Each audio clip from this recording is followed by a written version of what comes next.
good time with these books.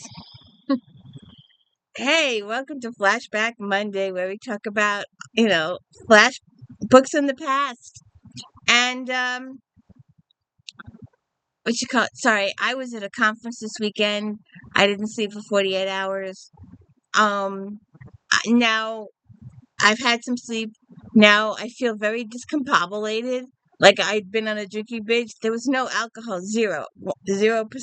But I feel like I don't know. I feel like I'm out of sorts. And I was trying to do this while I was at the conference. So, out of 700 books, these are 18 books that were released in June of 2018.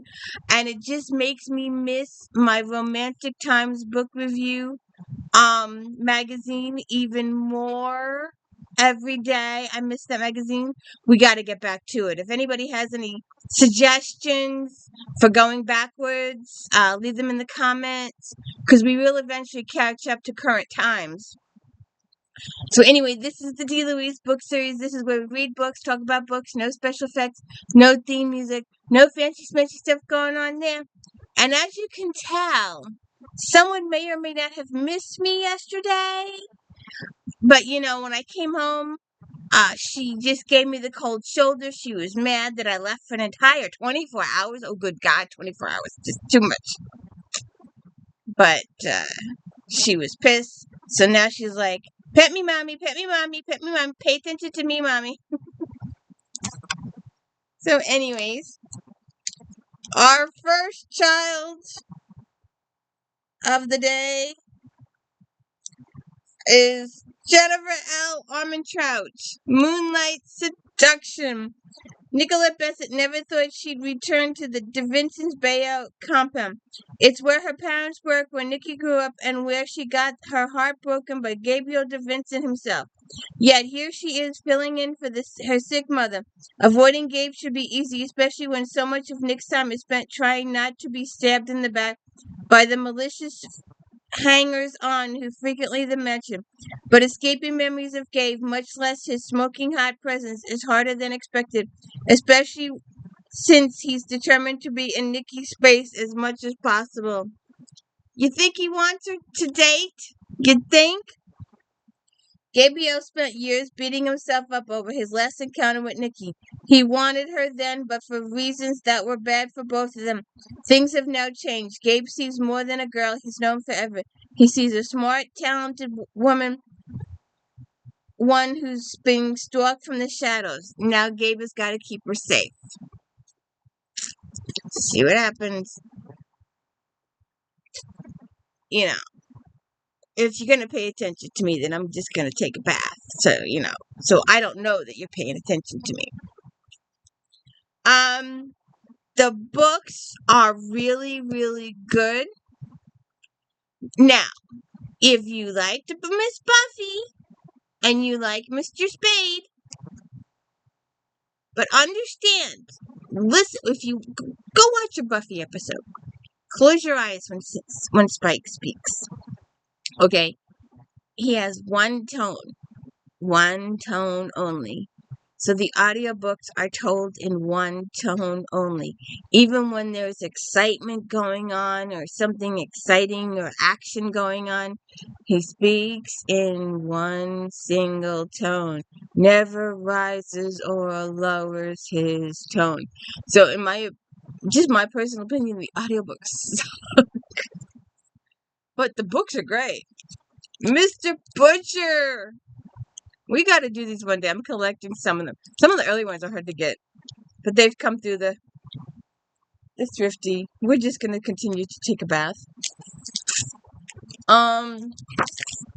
The world of Harry Dresden, Chicago's only professional wizard, is rife with intrigue and creatures of all supernatural stripes, and you'll make their intimate acquaintance as Harry delves into the dark side of truth, justice, and the American way in this must-have short story collection.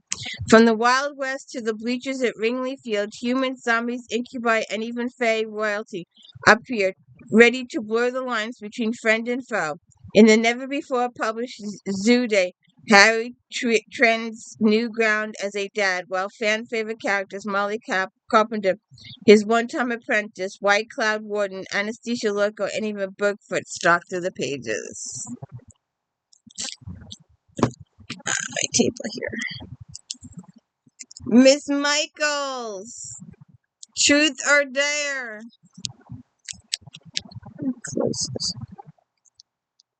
When the call comes, their reaction is always the same, no matter where they are or what they're doing. The men of Sisterhood drop everything to rush to their latest assignment, and this time the emergency comes courtesy of their four-legged member and unofficial mascot, hound dog Cyrus. Yes, ma'am.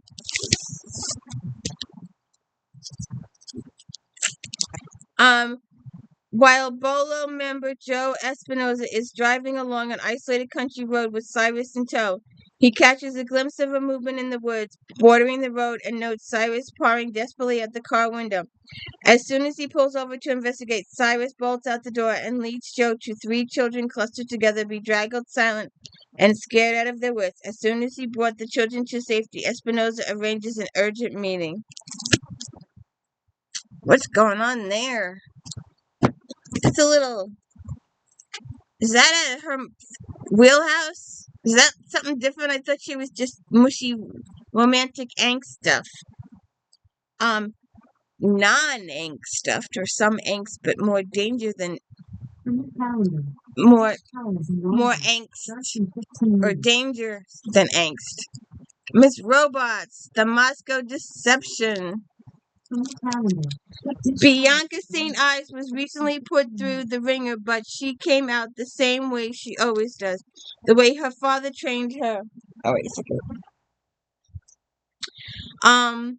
Put through the ringer, but she came out the same way she always does, the way her father trained her. Hungry for a fight, still navigating the fallout from a shocking revelation that's left on a network of assassins crosshairs strained on her.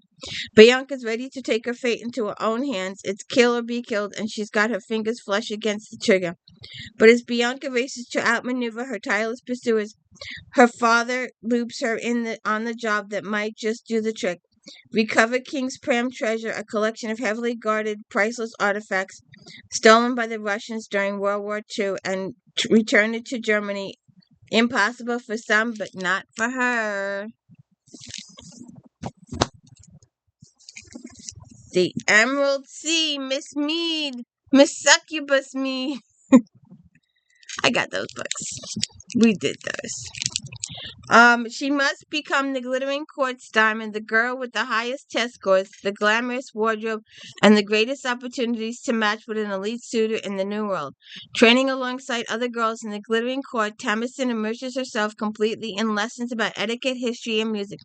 Everything a high society wife would need to know if she can marry well. She'll finally be able to support her struggling family and do what she'll have to do best. When her friendship with Mira and Adelaide, her roommates at the Glittering Court, threatens her status as the top-ranked prospect, she does the only thing she knows will keep her on track. She cuts them out of her life. But when her voyage across the sea goes off, Tamison must use her unrelenting grit and determination to survive. She cuts her friends out? Money is better than friends? I don't know. Ellen Lambright mourned when her best friend Mandy moved from Indiana to Hawaii, but when Mandy faces some of life's hardest challenges, she needs help. Ellen receives the Amish church permission to go to Hawaii, but what she finds there could change the course of her own life. Rob Smith works on the Williams family organic farm, far from the past mistakes and burning regrets.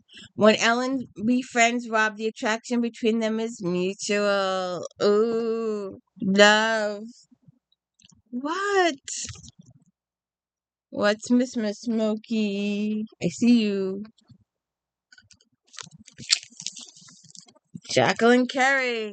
Starless. Destined from birth to serve as protector of the Princess Sarah, is trained in the art of killing and stealth by a warrior sect in the deep desert, yet there is some profound truth that has been withheld from him. In the court of the sun-blessed, Kai must learn to navigate deadly intrigue and his own conflicted identity. But in the far reaches of the western seas, the dark Mason rising, intent on nothing less than wholesale destruction. Okay.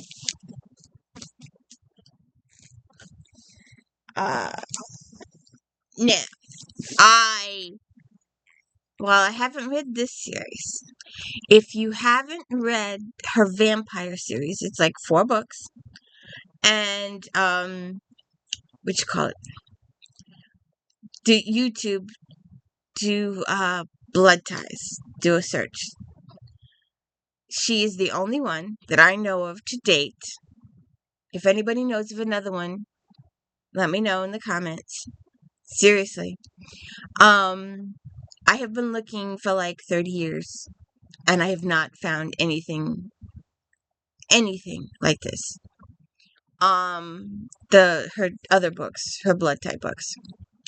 Anita Blake, Laura K. Hamilton's Anita Blake, for the first 9 books. We're not going to include the stuff after that, but for the first 9 books, she's solving murder mysteries, and she's working with the police.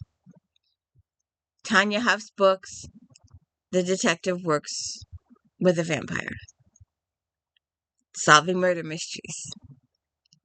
So, none of this vampires trying to cure himself or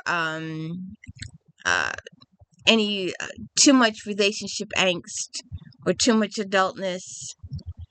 I wanted a pure detective novel with the vampires. I have been unable to find any. If anybody knows of any, let me know.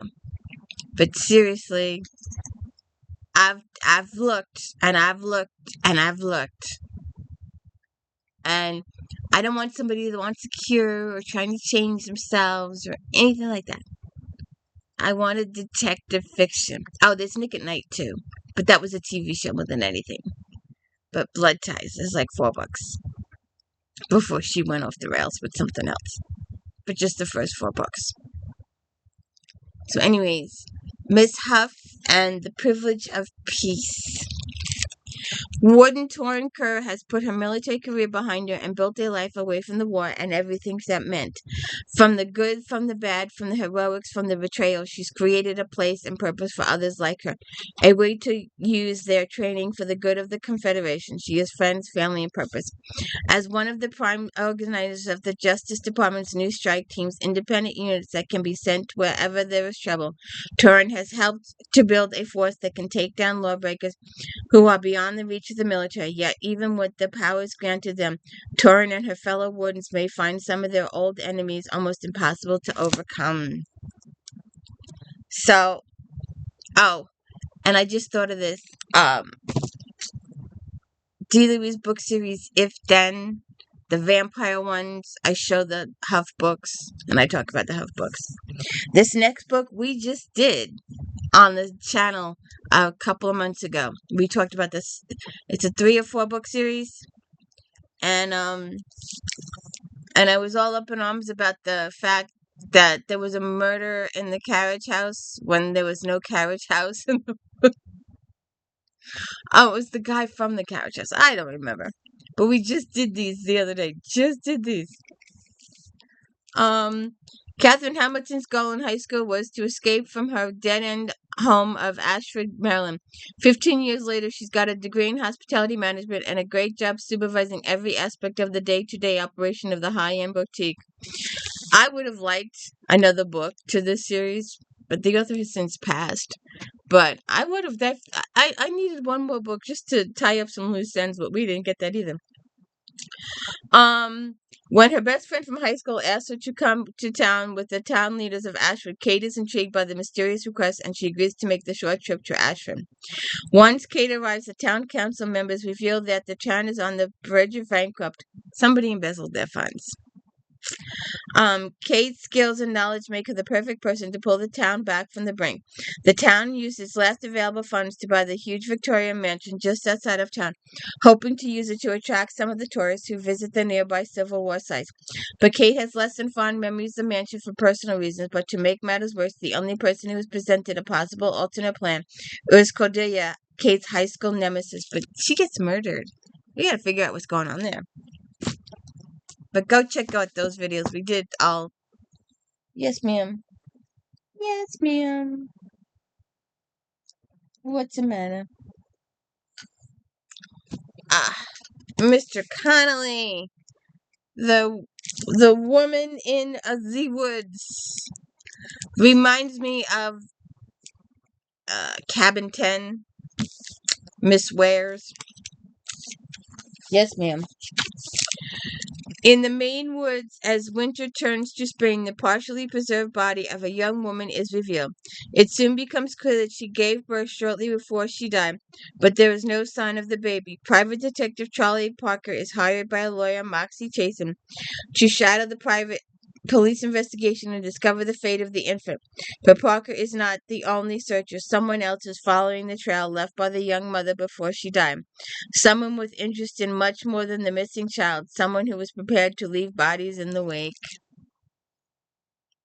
Okay. We have also done this series on the channel. So go check out these books. J. Louise book series. Kate Carlisle, Buried in Books. Miss Brooklyn. Brooklyn has covered it all. She's triple-checked her wedding to-do list, and everything is on track for the upcoming ceremony with the love of her life, security expert Derek Stone.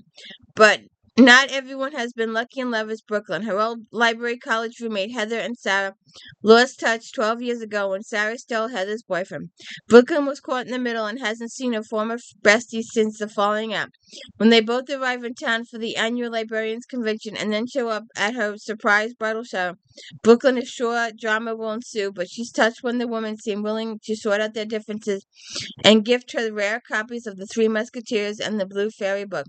Brooklyn's pre-wedding calm is shattered when one of her formerly feuding friends is found murdered. Ups. Who killed who?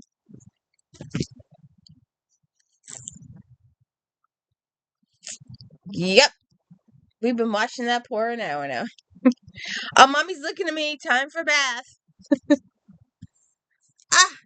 Do you play that video game? Do you play the video game? I know people that play this video game for hours upon hours upon hours upon hours. World of Warcraft! Before the Storm, Christy Golden. And if I could reach them, they're on the shelf over here. I can't reach them. But Miss Golden did the Voyager books too. Just a little side note there. Azeroth is dying, and the Horde and the Alliance defeated the demonic Burning Legion, but a dire catastrophe is unfolding deep below the surface of the world. Is it struck by the sword, there is a mortal wound in the heart of Azeroth, struck by the sword of the fallen Titan Sargeras in the final act of cruelty. Adrian, King of Stormwind, and Savannah's Windrunner, War Chief of the Horde, and Queen of Forsaken. There's little time to rebuild what remains, and even less to mourn what was lost. Ezra's desolating wound was revealed as mysterious material known as azurite. My big one complaint about sci-fi books, their characters all have unpronounceable names. You can read them just fine, but to actually say them out loud is another story. Always with these sci-fi books, they gotta do these weird names. Azra's devastating wound has revealed the mysterious material known as azurite. In the right hand, his strange golden substance is capable of incredible feats of creation. In the wrong hands, it could bring unthinkable destruction. I guess it's the book. No, it's the design. Let me see something. It is the design of the book. I was wondering if the book had yellowed, but it's the design of the book that they meant it like that.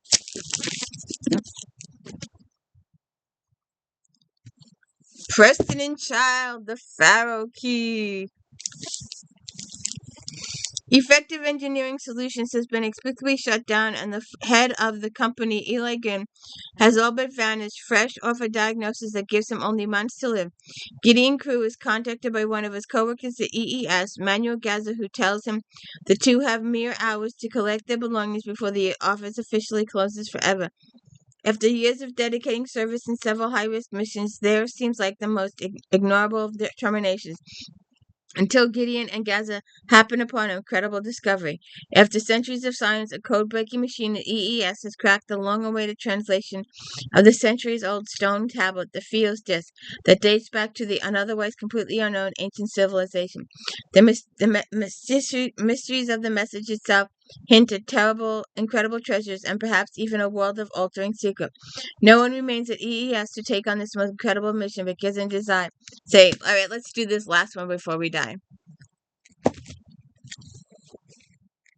Ain't she a peach? Frankie McCready talks to dead people, not like a ghost whisperer or anything, but it seems to be embalm them and not say at least hello. Fortunately, at McCready Funeral Home and Bait Shop, Frankie's eccentricities fit right in.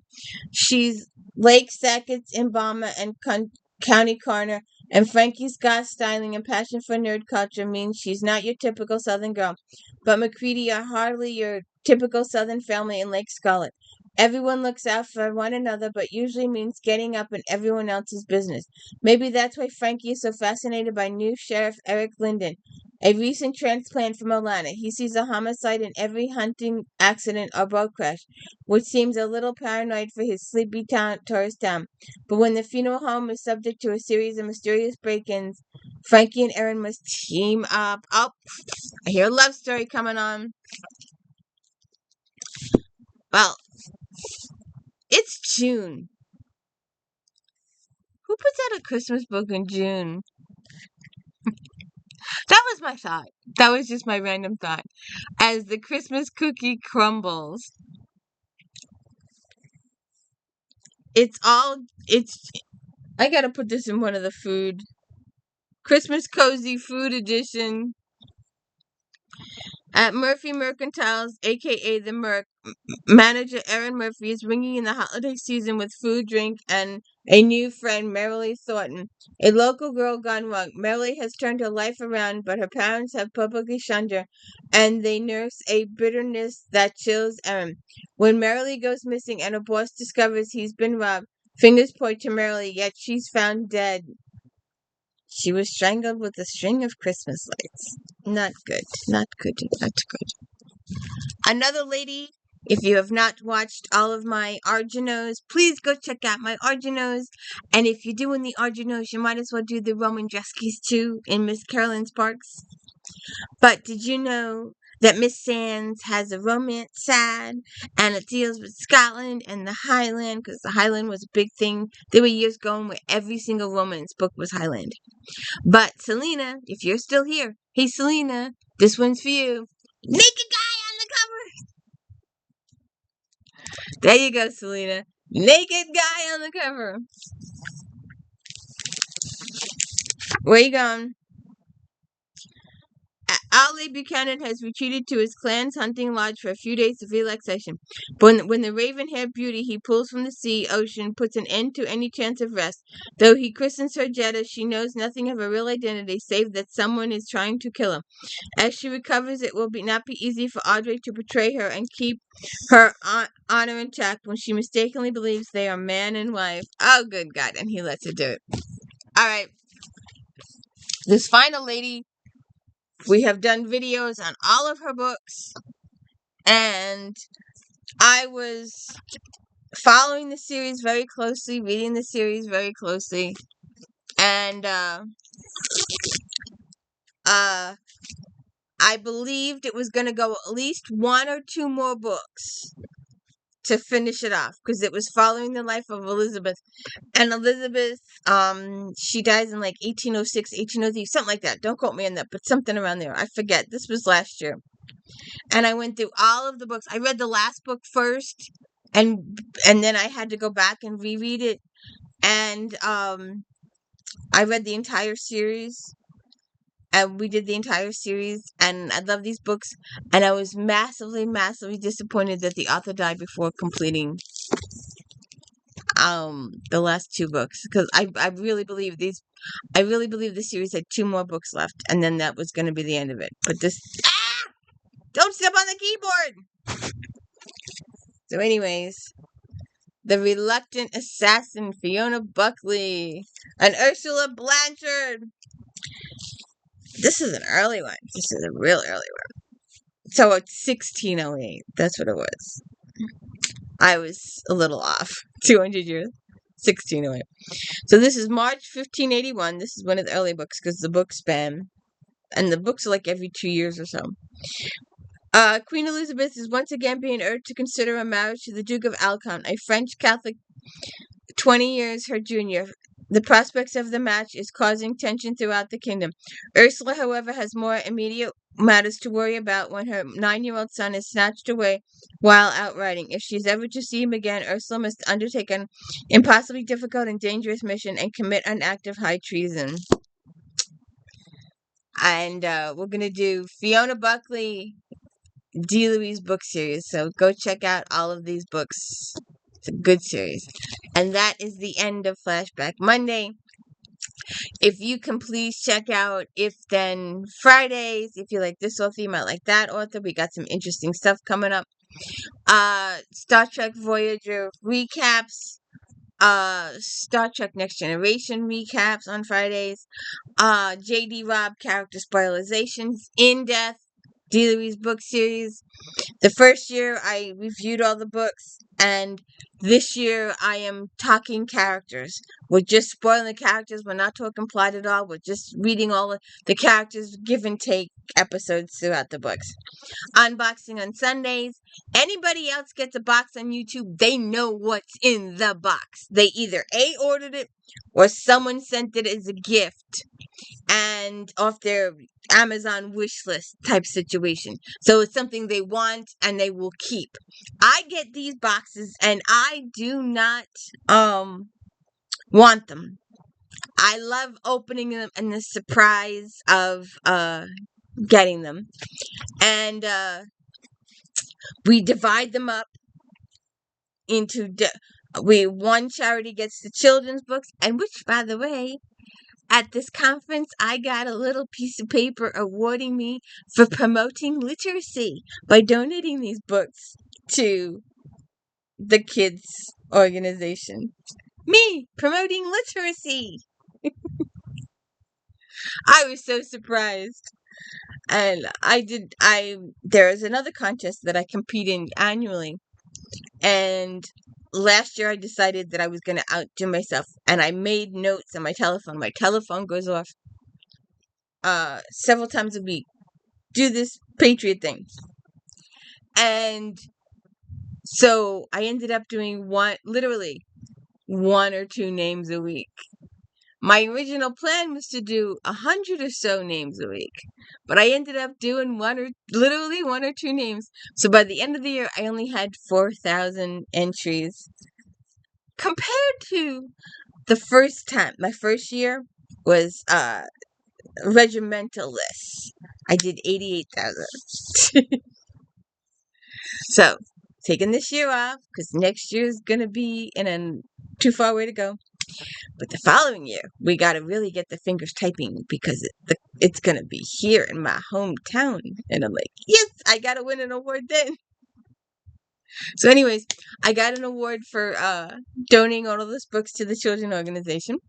And then we have 3 other charities we donate to, and a couple of church groups we donate to. So I don't keep those books. I just open them, do a video, if it's something I can make a video out of, and move on. And don't forget Flashback Mondays, and of course my daily book reviews. And my latest book, and I'm trying to decide how many videos I should do on this book, 1 or 2. Because it's going to be I'm only 100 pages in it. And I hate it. I mean, hate it. To the point where I'm like, I can't read this anymore. It's not her wheelhouse. At least I think it's not her wheelhouse. And she's promoting it like crazy, good lord. It has nothing to do. She has a core series, and she did spin-offs of those core series. Those are one thing. But she came out of left field with this one. And it's just like, oh, God. So you'll have to wait and see if I do that video or not. My daily book reviews. Have a good one.